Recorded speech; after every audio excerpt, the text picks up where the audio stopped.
Assalamualaikum warahmatullahi wabarakatuh. Linabil karimi wa alihi wa ashabil kiramil fatihah. A'udzu billahi minasyaitonir rajim. Bismillahirrahmanirrahim. Alhamdulillahi rabbil alamin, arrahmanir rahim, maliki yaumiddin. Iyyaka na'budu wa iyyaka nasta'in. Ihdinas siratal mustaqim. Siratal ladzina an'amta 'alaihim ghairil maghdubi 'alaihim waladdallin. Amin. A'udzu billahi minasyaitonir rajim. Bismillahirrahmanirrahim. Alhamdulillahi rabbil alamin wassalatu wassalamu ala sayyidina Muhammadin asyrafil anbiya'i wal mursalin wa ala alihi wa sahbihi ajma'in. Allahumma faqihna fid din wa 'allimna ta'wil wahdina ila siratikal mustaqim. Allahumma anfa'na bima 'allamtana wa 'allimna ma yanfa'una warzuqna 'ilman yanfa'una wa zidna 'ilman walhamdulillahi ala kulli hal wa na'udzu billahi min hali ahli an-nar wa sallallahu ala sayyidina Muhammadin wa ala alihi wa sahbihi wasallam walhamdulillahi rabbil alamin. Alhamdulillahillazi arsala rasulahu bil huda wa dinil haqq liyuzhirahu ala dini kullihi walau karihal kafirun. Ashhadu an la ilaha illallah wahdahu la syarika lah wa ashhadu anna sayyidana Muhammadan abduhu wa rasuluh. Allahumma salli wa sallim ala sayyidina Muhammad wa ala alihi wa ashabihi wa man tabi'ahum bi ihsanin ila yaumiddin. Subhanaka la ilma lana illa ma 'allamtana innaka antal alimul hakim. La hawla wa la quwwata illa billah al-'aliyyil 'azim. La hawla wa la quwwata illa billah al-'aliyyil 'azim. La hawla wa la quwwata illa billah al-'aliyyil 'azim. Radina billahi rabba wa bil islami dina wa bi Muhammadin nabiyyan wa rasula, amma ba'd. Yang dihormati pengerusi Masjid Jami' Parit Kasih dan ahli jawatan kuasa yang dimuliakan Tuan Imam, Tuan Bilal, Tuan-tuan Haji, tuan-tuan yang dirahmati Allah sekalian. Alhamdulillah, bersyukur kita kehadirat Allah Subhanahu wa taala kerana pada malam ini dipertemukan kita setelah bulan yang lalu kita cuma jumpa sekali saja. Saya terpaksa batalkan atas sebab yang tertentu.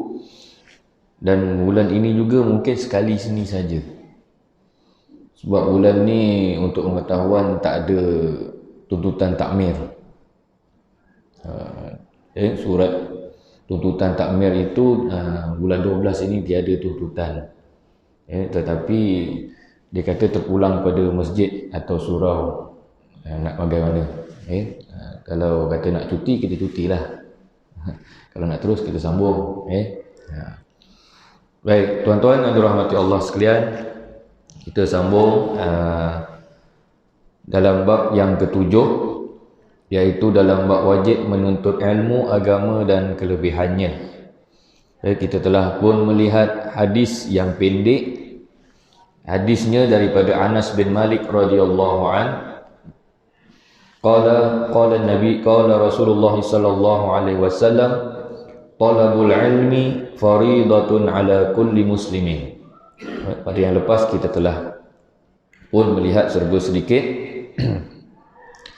Pada malam ini kita nak tengok, saya nak bawakan satu ucapan daripada salah seorang sahabat Nabi sallallahu alaihi wasallam yang berbangsa Yaman.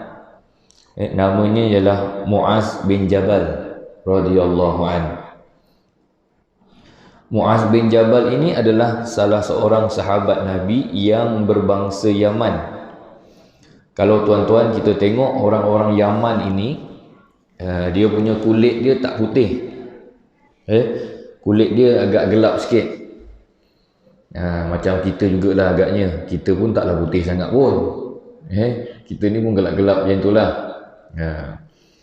Tapi dia taklah segelap orang-orang yang kulit Afrika. Tu Afrika tu memang gelap betul. Yang putihnya cuma gigi dengan mata je. Tapi bangsa Yaman ini dia gelap sikit saja.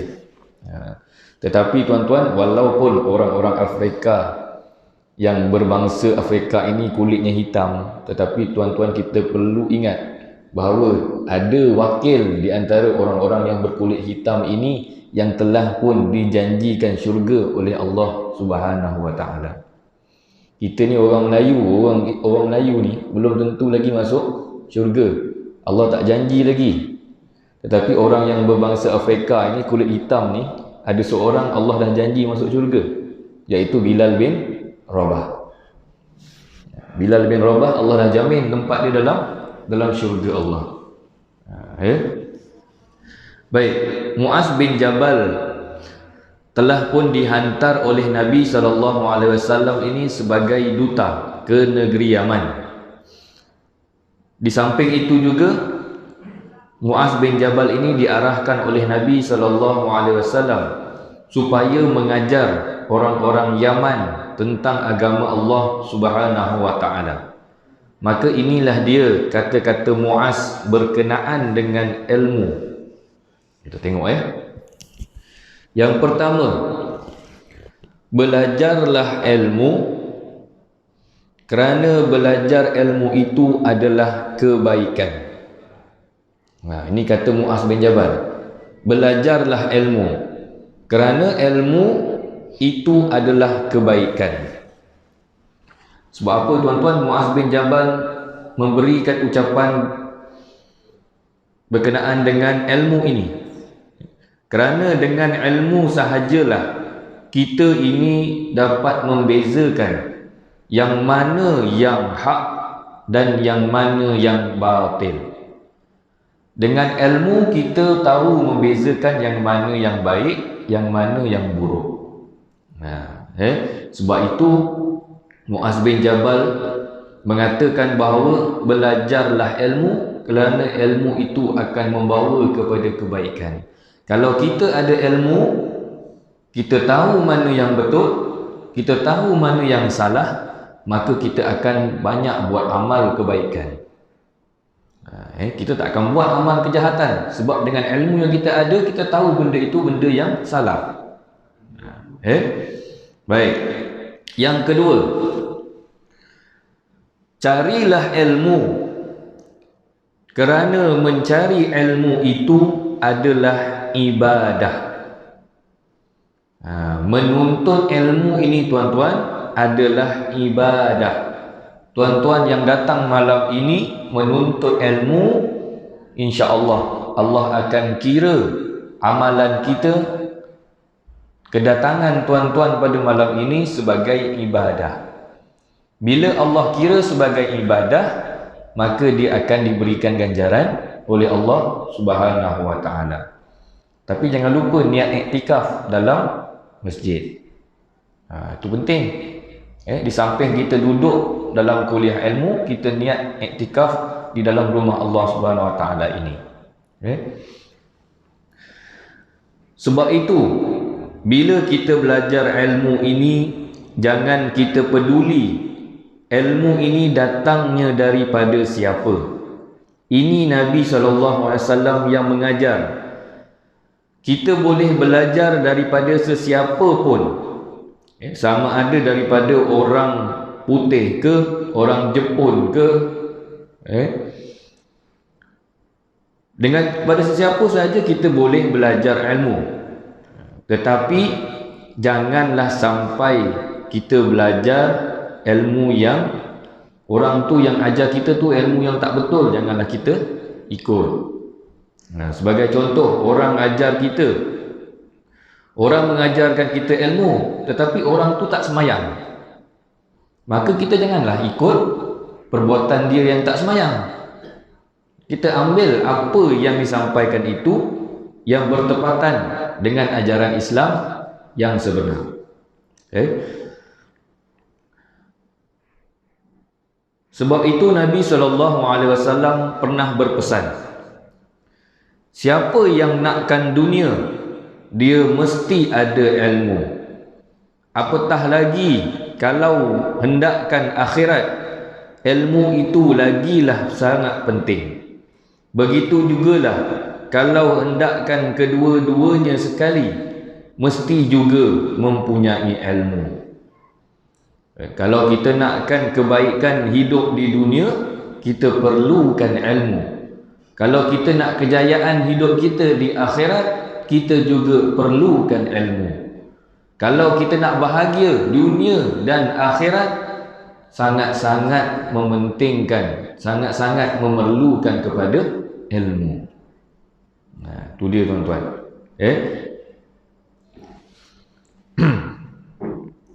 Kemudian yang ketiganya, Muaz bin Jabal juga mengingatkan, mengingati ilmu samalah seperti bertasbih. Tidak kiralah ilmu apa pun, sama ada ilmu Al-Quran, ilmu perubatan dan sebagainya, asalkan dengan ilmu itu kita boleh memajukan masyarakat dengan berlandaskan Islam dan akidah, itu lebih aula kerana amat dicintai Allah Subhanahu wa taala. Maksudnya ilmu yang boleh memanfaatkan manusia, bukannya yang melingkupkan. Kalau ilmu yang merepek ini, dia tak akan jadi tasbih. Kalau ilmu yang baik ini, dia akan jadi tasbih. Kemudian yang keempatnya, menyelidiki ilmu samalah dengan berjihad. Kita jangan buat tak tahu tuan-tuan. Sebab apa tuan-tuan? Sebab orang-orang yang banyak melakukan penyelidikan, orang-orang yang banyak melakukan kajian-kajian, mereka inilah orang-orang yang banyak ilmu, berbanding dengan kita ni yang datang cuma dengar sahaja.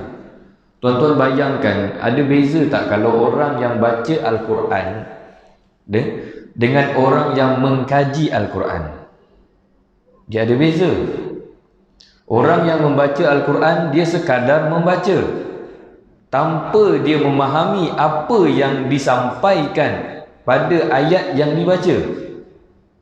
Kalau orang yang membaca dan juga orang yang mengkaji Al-Quran, dia akan baca ayat tersebut dan dia akan mengkaji ayat itu berkenaan dengan apa dia. Ada beza tuan-tuan.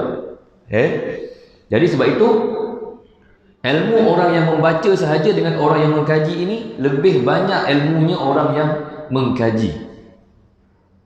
Kerana apabila dia kaji Al-Quran, dia akan dapat ilmu-ilmu yang lain. Dia akan dapat tambahan-tambahan ilmu pengetahuan yang lain, berbanding dengan kita yang sekadar membaca sahaja.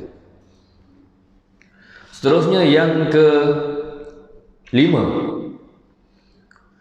mengajar kepada orang yang tidak tahu itu adalah sedekah.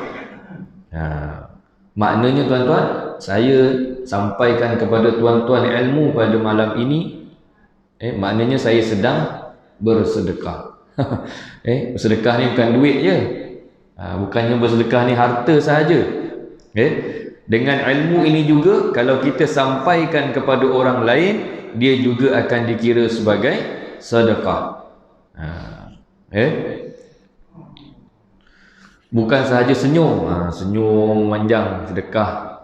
Namun kenapa senyum je? Aku tengah sedekah ni. Tak sudah-sudah jumpa orang senyum. Kemudian memberikan kepada yang berhak itu adalah taqarrub ilallah. Bila kita memberikan ilmu kepada orang yang berhak menerimanya, ini tandanya kita menghampirkan diri kepada Allah Subhanahu wa taala. Dengan ilmu tuan-tuan yang tuan-tuan dapat, menjadikan diri kita ini lebih hampir, lebih dekat kepada Allah. Jangan dengan ilmu yang kita ada ni kita rasa sombong. Sepatutnya dengan ilmu yang kita ada ini, kita lebih mendekatkan diri kita kepada Allah. Sebab kita dah kenal, kita dah tahu apa dia agama, apa dia Islam, apa yang Allah perintahkan, apa yang Allah larang, kesemuanya kita dah tahu. Jadi sepatutnya kita ini lebih mendekatkan diri kepada Allah Subhanahu wa taala. Kemudian yang seterusnya, yang keberapa ni? Ke-5, 6, 7 lah. Tak kira. Ilmu itu adalah kawan ketika kamu keseorangan. Ilmu ini adalah kawan kita, peneman kita, tuan-tuan. Cuba kita perhatikan orang-orang yang menghafal Al-Quran, orang-orang yang hafiz Al-Quran, orang-orang yang banyak berzikir, orang-orang yang banyak bertasbih kepada Allah Subhanahu wa taala, orang-orang yang banyak berselawat ke atas Nabi sallallahu alaihi wasallam. Ketika mana dia duduk sahaja pun, dia duduk je pun, mulutnya itu tak berhenti daripada berzikir. Mulutnya itu tak berhenti daripada berselawat ke atas Nabi. Sebab dia tahu ilmu yang dia ada. Dia faham bahawa kalau berzikir kepada Allah ini, memperbanyakkan berselawat ke atas Nabi ini, Allah akan berikan ganjaran yang banyak. Jadi apabila dia duduk sahaja, dia akan bertasbih. Apabila dia duduk sahaja, dia akan berselawat ke atas Nabi. Sambil dia tengok TV, tuan-tuan, dia boleh berselawat. Dia boleh berzikir. Sambil dia bawa kereta, dia boleh berzikir. Jadi sebab apa, tuan-tuan? Sebab dia tahu, dia ada ilmu. Dia dengar apa yang orang sampaikan, apa yang ustaz sampaikan. Oh, kalau banyak berzikir kepada Nabi SAW, banyak berselawat ke atas Nabi, kata Nabi, dia akan bersamaku di akhirat nanti. Di dalam syurga akan bersama-sama dengan Nabi. Dia tahu tentang itu, maka dia memperbanyakkan selawat ke atas Nabi. Dia takkan buang masa dia dengan duduk saja. Duduk tengok TV. Tengok TV pun boleh dapat pahala, tuan-tuan, berzikir. Ni tak. Kita ni kalau tengok TV ni memang tengok betul-betul. Tak boleh buat kerja apa dah, syok sangat dah. Lebih-lebih lagi tengok bola. Ni sekarang ni musim orang berjaga malam ni. Musim orang berjaga malam. Kerana bola sepak, dia boleh bangun pukul 2 pagi, pukul 3 pagi. Tetapi kalau bab qiyamul lail ni, masjid buat qiyamul lail, tak bangun-bangun. Contoh, musim bola sepak ni boleh automatik pula dia bangun sendiri tu, pukul 3 pagi, 2 pagi, 3 pagi. Sebab nak tengok bola sepak.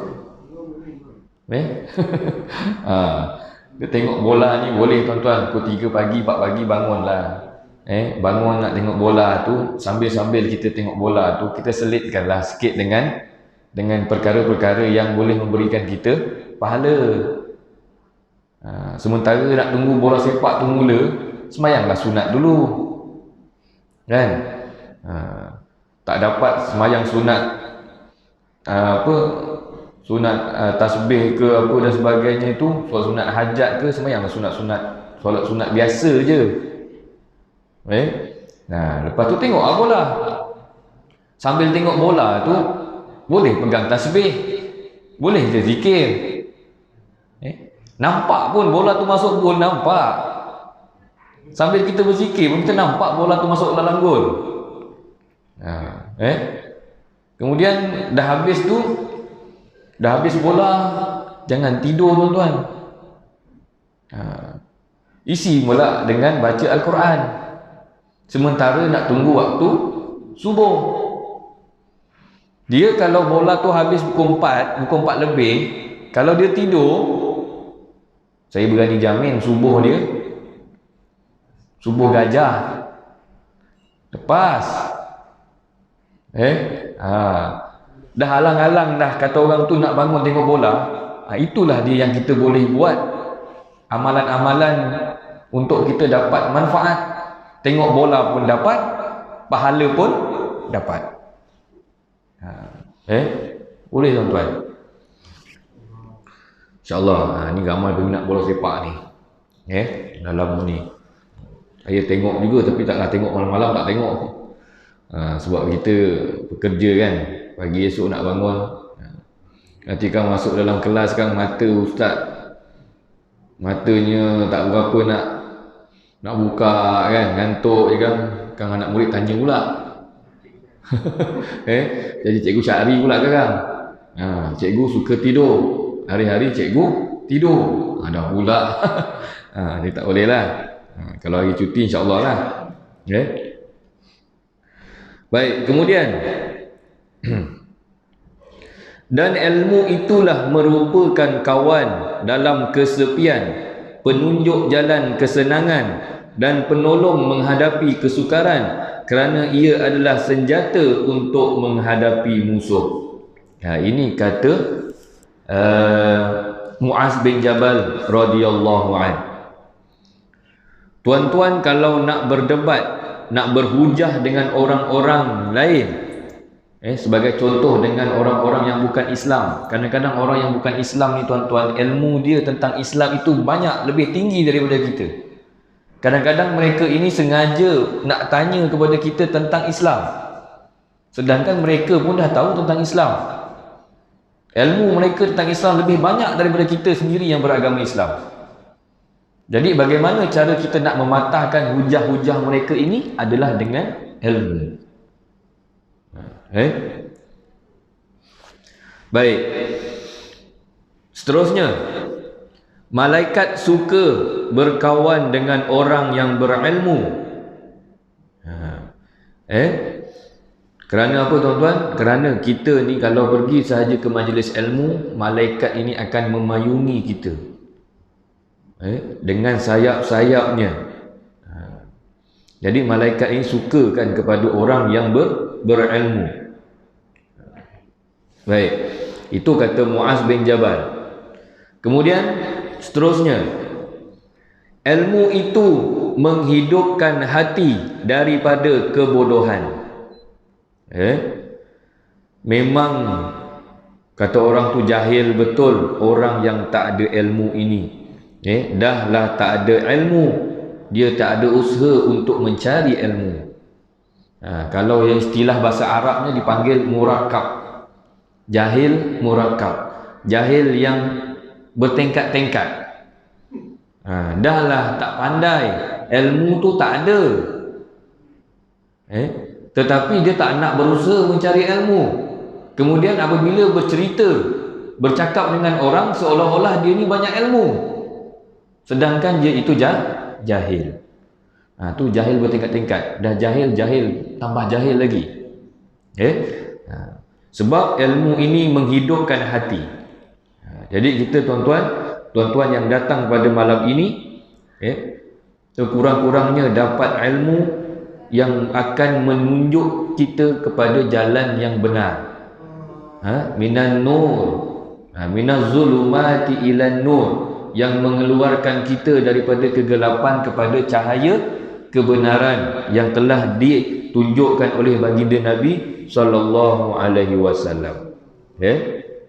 Baik. Dan ada lagi satu kisah daripada Sayyidina Ali karamallahu wajhah.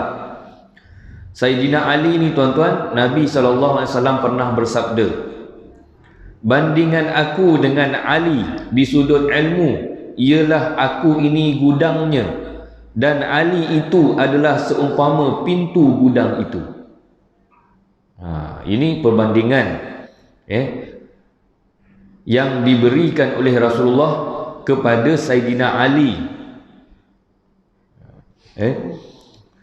Kerana kepintaran Sayyidina Ali ini tuan-tuan pernah diuji.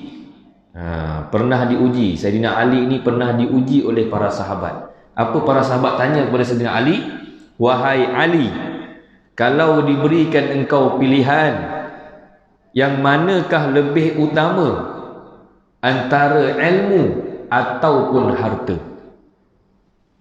Kalau saya tanya dengan tuan-tuan malam ini, tuan-tuan lebih pilih ilmu ke lebih pilih harta? Dua-dua lah Ustaz. Dua-dua tak boleh lah. Kita nak tanya satu jawapan. Kalau diberi pilihan, sama ada kita ni nak ilmu ataupun nak harta, mana yang kita lebih pilih tuan-tuan? Saya yakin kita akan pilih harta.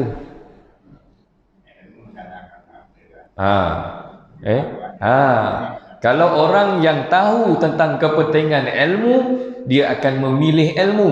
Kerana dengan ilmu yang dia ada itulah dia boleh juga mendapatkan harta. Kalau dia pilih harta sahaja, bila habis hartanya itu, habis. Tapi kalau orang yang berilmu, dengan ilmu yang dia ada, dia boleh mencari seberapa banyak harta yang dia nak. Jadi kita kena pilih. Sebab itu para sahabat menguji Sayyidina Ali dengan bertanyakan antara ilmu dan harta. Sebab apa tuan-tuan?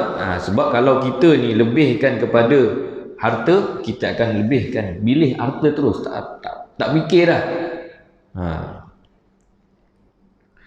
Kemudian Sayyidina Ali berkata kepada para sahabat, ilmu itu adalah warisan para rasul. Ini jawapan Sayyidina Ali. Kenapa Sayyidina Ali? Apakah yang Sayyidina Ali pilih? Sayyidina Ali berkata, ilmu adalah warisan para rasul, tetapi harta pula adalah warisan Qarun. Orang yang banyak harta tuan-tuan dekat dunia ni, Qarun ni tuan-tuan, harta dia kalau kita baca kitab sirah, harta dia terlalu banyak tuan-tuan. 2/3 dunia ini boleh katakan harta dia. Qarun, banyaknya hartanya.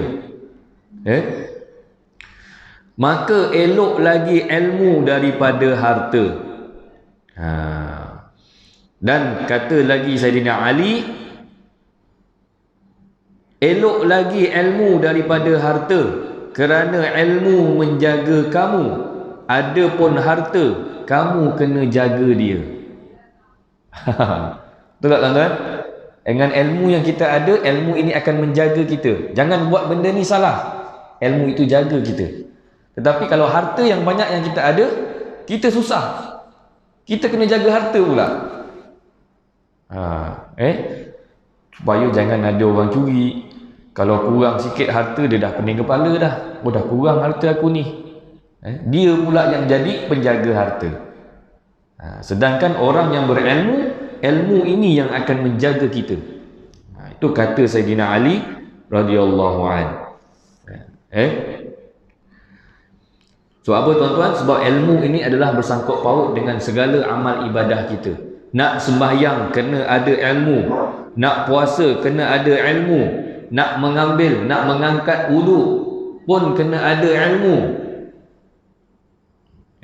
Jadi kalau tak ada ilmu tuan-tuan, dari mana datangnya ibadah? Sebab itu ilmulah yang kita kena cari, bukannya harta. Kerana apabila kita mencari ilmu, insya-Allah Allah akan permudahkan urusan-urusan kita yang lain, termasuklah urusan-urusan kita dalam mencari harta. Tapi ilmu ni, kalau kita nak cari ilmu berkenaan ilmu nak cari harta ni, kena betul lah. Jangan cari ilmu yang salah. Bagaimana cara nak mendapatkan harta yang banyak? Itu yang adanya rasuah, itu yang adanya penyalahgunaan kuasa dan sebagainya. Disebabkan tak ada ilmu lah, ilmu yang tak betul, itulah yang berlakunya perkara-perkara yang salah untuk kita mencari ilmu. Secara kesimpulannya, apa yang nak disebutkan ialah besarnya peranan ilmu dalam mendidik manusia. Sebab itu orang yang berilmu dihormati oleh masyarakat. Tuan-tuan, kalau kita nak berilmu ni tuan-tuan, berdampinglah dengan orang yang berilmu. Jangan berdamping dengan orang yang tak ada ilmu. Sama juga dengan perumpamaan.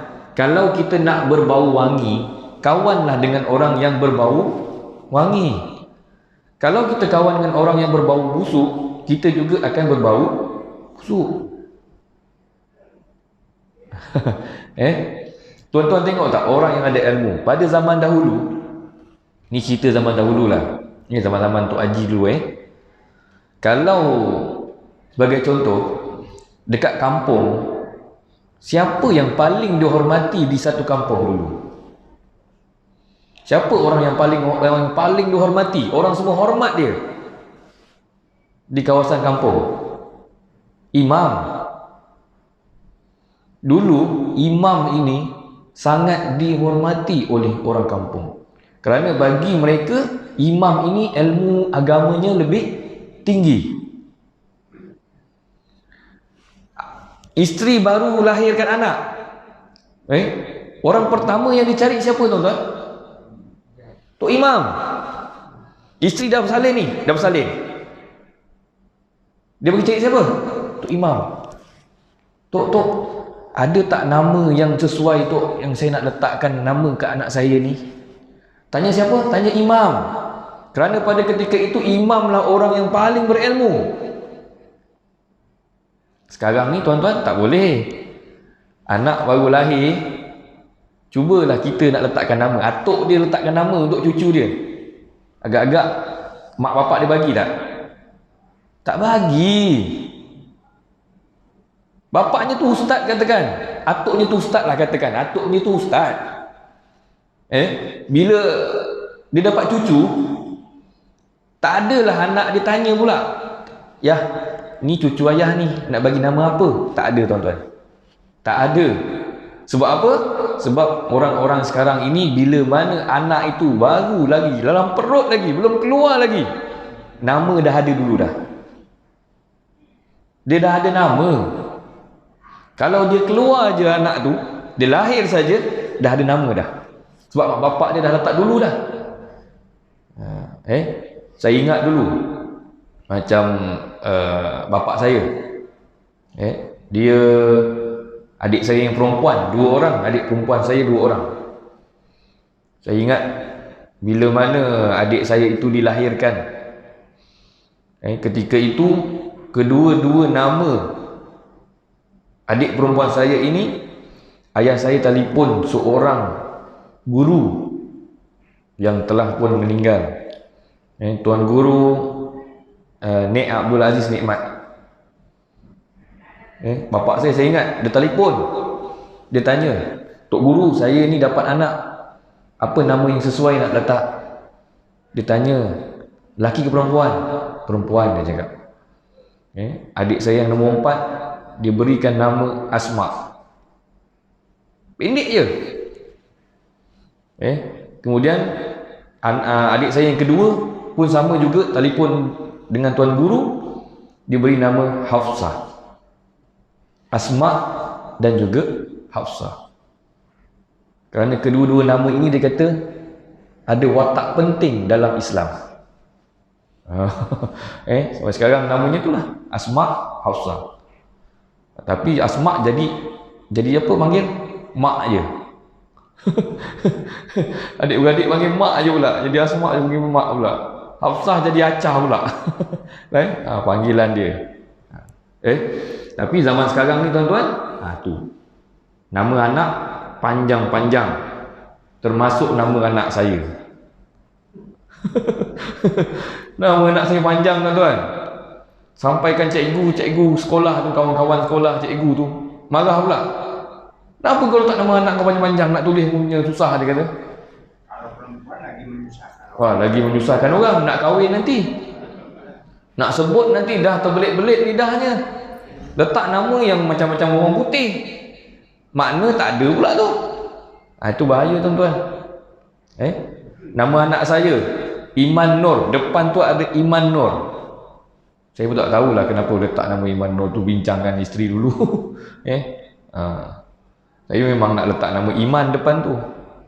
Isteri saya kata, "Tak, Nur sedap juga. Nur nama perempuan." Saya kata, "Taklah, Nur nama lelaki pun boleh," dia kata. Nak puas hati tak payah gaduh, letak dua-dua. Iman Nur. Yang sulung Iman Nur Darwishi Wafi bin Muhammad Saleh. Yang kedua Iman Nur Adam Rifki bin Muhammad Saleh. Yang ketiga Iman Nur Akhtar Akid bin Muhammad Saleh. Tu panjang tuan-tuan, 4 nama dia. Yang bapa pendek je. Tu perempuan belum ada tu. Kalau perempuan ada tak tahulah. Jadi apa? Jangan panjang-panjang lah. InsyaAllah kalau dapat perempuan lah. Mudah-mudahan. Kemudian itu tadi cerita. Dalam satu kampung itu imam lah dulu dihormati oleh orang kampung. Tapi sekarang ini imam ni pun orang tak tahu pandang nak pun. Ustaz ada dalam kampung pun tak tahu pandang. Saya duduk dekat kampung tu, tak adalah kata orang tu datang, orang kampung datang rumah tanya masalah, tak ada. Saya nunggu juga. Dah 10 tahun lebih kurang saya duduk kampung. Takkanlah tak ada masalah. Sepatutnya bila ada seorang yang berilmu dalam satu kampung kita ini, kalau ada apa-apa masalah, ada apa-apa masalah tentang agama contohnya, carilah dia, tanya pendapat dia. Dia pun tak ada. Dia Google je sekarang ni. Dia ada ustaz Google, ustaz baru. Dia tak perlu jumpa ustaz dah. Dia cuma perlu telefon, picit, dapat jawapan. Itu yang banyak salah faham tu. Baik. Kemudian orang yang tak ada ilmu, orang lain tak hormat kepadanya. Itulah yang Allah Subhanahu Wa Taala kata, darjat seseorang itu diangkat kerana ilmu, bukan kerana hartanya. Jadi inilah dia satu kebenaran yang tidak boleh kita nafikan. Jadi tuan-tuan, jika diberikan pilihan kepada kita, maka kita pilihlah ilmu. Carilah seberapa banyak ilmu. Tak kiralah sama ada ilmu agama ataupun ilmu-ilmu yang lain. Yang penting jangan ilmu yang salah. Selagi mana ilmu itu membawa kebaikan kepada kita, maka kita carilah dia. Ilmu ni takkan datang tuan-tuan kalau duduk kat rumah je tak sampai. Nasib baik kat sini ada rekod video. Kurang-kurangnya adalah juga kat rumah tu boleh tengok. Daripada dekat handset tu tengok wrestling je kan. Buka YouTube tengok wrestling. Buka YouTube tengok entah apa-apalah. Baik buka Masjid Jamik Parit Kasih punya, tengok ceramah. Bukan lama pun, 30 minit, 40 minit je. Tengoklah tuan-tuan. Kurang-kurangnya dapat juga ilmu yang memberikan kita manfaat. Walaupun dah datang masjid ni, dah datang pun, kat rumah tengok lagi sekali.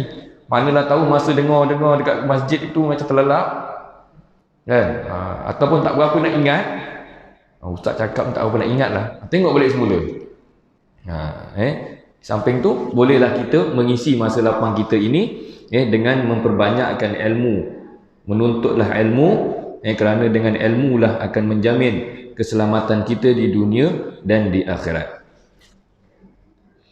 Kemudian bukan dengan itu saja, masuk sikit dengan ilmu jugalah tuan-tuan kita dapat mengetahui tentang hukum hakam yang terdapat dalam Islam. Mana dia yang wajib, mana dia yang sunat, mana dia yang makruh, mana dia yang harus, mana dia yang haram. Dengan ilmu. Dengan ilmu. Bab-bab ini tuan-tuan, kita memerlukan kepada ilmu supaya benda yang kita buat ini kita tahu apa hukumnya. Contohnya ialah, sebagai contoh, seperti ibadah haji, ia adalah wajib. Ibadah haji ini adalah wajib. Yang tidak hal, maksudnya haji ini memang wajib, tetapi apabila kita tak berharta, kita tak ada kemampuan untuk pergi menunaikan haji, ketika itu kita meninggal dunia, kita belum pergi haji ni. Sedangkan haji itu termasuk dalam rukun Islam, wajib kita tunaikan. Tetapi disebabkan kemampuan kita, tak ada kemampuan kita nak pergi. Adakah kita tak pergi haji itu menyebabkan kita ni berdosa, tuan-tuan? Itu kita kena faham. Nak naik haji susah, haji dam senang. Haji yang tu nak pergi Mekah tu susah. Sekarang punya peraturan undang-undang, kalau sakit sikit je pun tak boleh pergi. Kalau umur 65 pun tak boleh pergi dah. Daftar sekarang dah mati baru nama naik. Itu yang kita nak pergi. Kawan saya ada pergi haji baru-baru ni 50,000 seorang. Seorang 50,000 package. Dia tak masuk tabung haji. Dia ikut ikut package lah. 50,000 seorang. Pergi laki bini, suami isteri 100,000. Itu pergi saja. Belum lagi tak termasuk yang lain-lain, perbelanjaan dia dan sebagainya. Anak-anak yang dia tinggalkan tu nak kena bagi juga duit belanja. Agak-agak lah tuan-tuan, kalau 100,000 tu 50,000 lah. Kita nak pergi sendiri lah 50,000. Agak-agak boleh dapat tak 50,000? Jadi tuan-tuan yang dirahmati Allah, jam pun dah berbunyi, menandakan tamat waktu untuk berhenti. Jadi mudah-mudahan apa yang disampaikan pada malam ini berkenaan dengan ilmu yang kita perlu cari dan ilmu yang perlu kita tuntut, mudah-mudahan sedikit sebanyak memberikan kita manfaat dan kita sampaikan kepada yang lain. Mudah-mudahan dengan ilmu yang kita ada ini akan lebih mengembangkan, berkembang ilmu yang kita ada ini, seterusnya memanfaatkan orang lain. Jadi sekian saja, marilah kita tutup dengan membaca tasbih kafarah dan juga suratul Asr. Subhanakallahumma wa bihamdika asyhadu an la ilaha illa anta astaghfiruka wa atubu ilaik. Bismillahirrahmanirrahim. Wal 'asr innal insana lafi khusr illa alladhina amanu wa 'amilus solihat wa tawasaw bil haqq wa tawasaw bis sabr. Wabillahi taufiq wal hidayah. Assalamualaikum warahmatullahi wabarakatuh.